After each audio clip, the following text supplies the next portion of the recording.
Hello grandma TV స్వాగతం. అందరూ ఎలా ఉన్నారు? నేను బాగున్నానండి. మీరు అందరూ బాగుండాలని కోరుకుంటూ ఒక మంచి వీడియో చేశానండి. పెసరట్టు అండి, దీన్ని మూంగ్ దాల్ దోశ అంటారు. ఇది హెల్తీ బ్రేక్ఫాస్ట్ అండి. మార్నింగు అప్పటికప్పుడు చేసుకునే దోశ అండి. ముందుగా నానబెట్టుకుని అయినా చేసుకోవచ్చు, లేదంటే అప్పటికప్పుడు ఒక అరగంట ముందు వేడి నీళ్ళు పోసేసి అది నానకపోయినా కూడా మిగిలిన పప్పులాగా ఇది నానకపోయినా కూడా మనం దోశ. ఎందుకంటే కొంతమంది ఆ పెసలు అలాగే గ్రైండ్ చేసేసి కాస్త నీళ్ళు పోసి గ్రైండ్ చేసి వేసుకుంటారు, అది కూడా టేస్ట్ బాగుంటుంది. ఇలాగైనా చేసుకోవచ్చండి. లేదంటే ఒక అరగంట ముందు వేడి నీళ్ళు పోసుకుంటే తొందరగా నానిపోతుంది. మనం దీనికి నేను 1/2 కిలో పెసలు శుభ్రంగా కడిగి 2-3 సార్లు కడిగి నానబెట్టి ఉంచాను. నానబెట్టి ఉంచి గ్రైండ్ చేసుకున్నానండి. అలాగే దానికి కావాల్సింది 2 ఉల్లిపాయలు, ఒక 5-6 పచ్చిమిరకాయలు, ఒక ఇంచు అల్లం ముక్క సన్నగా ముక్కలు కట్ చేసుకున్నాను. అలాగే జీలకర్ర. మామూలుగా అయితే ఈ పప్పు పెసలు నానబోసినప్పుడు దాంతోపాటే మిర్చి, జీలకర్ర, ఉప్పు, అలాగే అల్లం వేసి గ్రైండ్ చేసుకోవచ్చండి. పెద్దవాళ్ళు తినబడితే ఆ ఇబ్బంది ఉండదు, ఎందుకంటే తర్వాత పైన ఉల్లిపాయ ముక్కలు వేసుకుని అలా వేసుకోవచ్చు.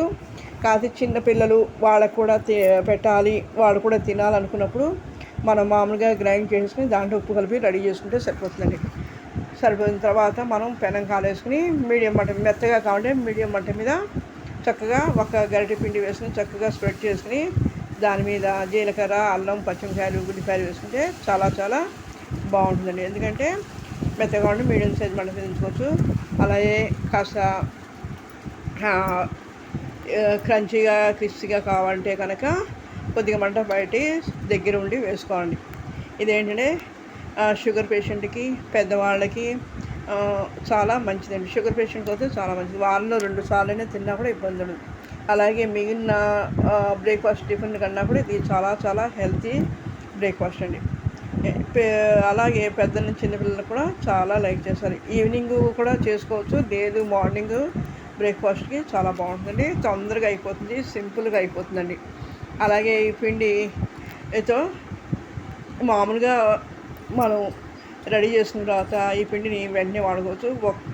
ఒకవేళ ఏ కారణం చేసిన మిగిలినా కూడా మరుసటి రోజు కూడా ఫ్రిడ్జ్లో పెట్టుకుని మరుసటి రోజు కూడా వేసుకోవచ్చు. ఒకసారి చేసుకుంటే 2 సార్లు వాడుకోవచ్చు అండి. అలాగే దీనికి కాంబినేషన్ అల్లం పచ్చడి. నేను అల్లం పచ్చడి రెడీ చేసుకున్నాను, అది బాగుంటుంది. ఈ చట్నీ చాలా చాలా టేస్ట్గా ఉంటుంది. దీనికి కాంబినేషన్ అదండి. కొంతమంది ఉప్మా పెసరట్టు కూడా వేస్తున్నారు, కావాలంటే ఉప్మా కూడా చేసుకుని దీని మధ్యలో పెట్టుకుని తినచ్చు. కాకపోతే అది హెవీ అయిపోతుంది. ఇది అయితే చాలా బాగుంటుంది, సింపుల్గా తొందరగా అయిపోయింది. జాబ్ హోల్డర్స్కి, అలాగే కొత్తగా నేర్చుకోవడానికి ఈజీగా అయిపోయే రెసిపీ అండి.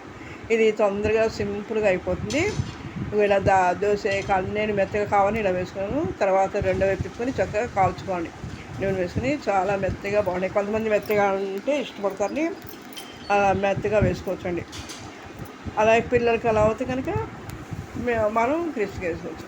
ఇలాగే చిన్నపిల్లలు తినాలంటే, వచ్చిన పిల్లలు తినాలి, వాళ్ళకి పెట్టాలన్నప్పుడు వాళ్ళు తొందరగా ఇష్టపడరు కాబట్టి వాళ్ళకి ఏంటంటే ఈ పిండిలో వేసేసి వాళ్ళకి రకరకాలుగా బొమ్మలుగా కానీ ఏదైనా వాళ్ళ ఏబిసిడీలు అలా కానీ వాడి పేరు మీద కానీ, మా మానవుడు ఉన్నాడు, వాడి చిన్న బాబు, వాడికి పెట్టాలని ట్రై చేసాము.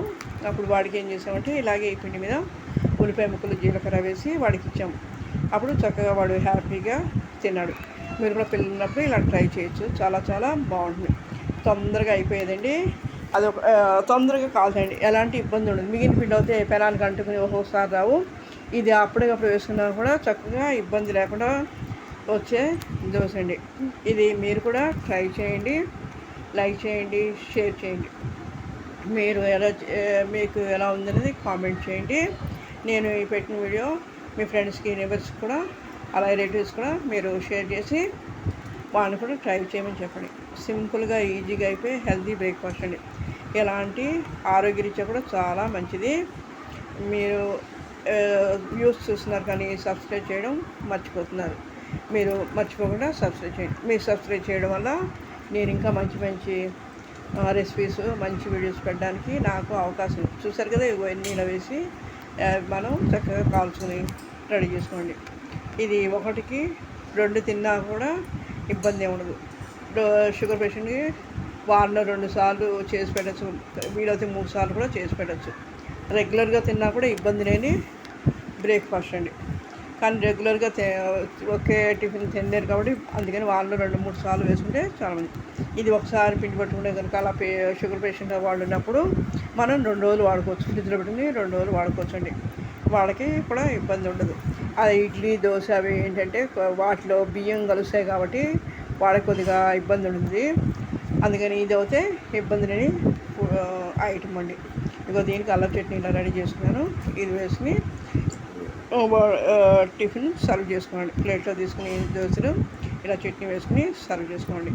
ఇది పెద్దవాళ్ళ నుంచి పిల్లల వరకు చాలా చాలా లైక్ చేస్తారండి. ఇక మా బాబుకి ఇలా వేసి ఇచ్చాము. వాడి పేరు వశిష్ఠార్థ వసి అని ఇలా వేసి ఇచ్చాము చేసి వాడు చాలా ఎంజాయ్ చేస్తూ తిన్నాడు. అలాగే ఏబిసిడి అని కూడా వేసి ఇచ్చాము. అది కూడా వాడు చూశారు కదా, అలా పట్టుకుని వాడు తిన్నాడన్నమాట. మీరు కూడా పిల్లలకి ఇలా చక్కగా తినిపించాలనుకుంటూ ఇలా చక్కగా వాళ్ళని ఏదో విధంగా ఇలా తినిపించడానికి అలవాటు చేస్తే వాళ్ళు కూడా తినడానికి ఇష్టపడతారు. బయట రకరకాలు ఏవో అడుగుతారు, అవి కొన్ని పెట్టుకుంటే ఇలాంటివి చేసి పెట్టడం వల్ల వాళ్ళకి హెల్త్ కూడా మంచిది. ఓకే, థ్యాంక్ యూ అండి.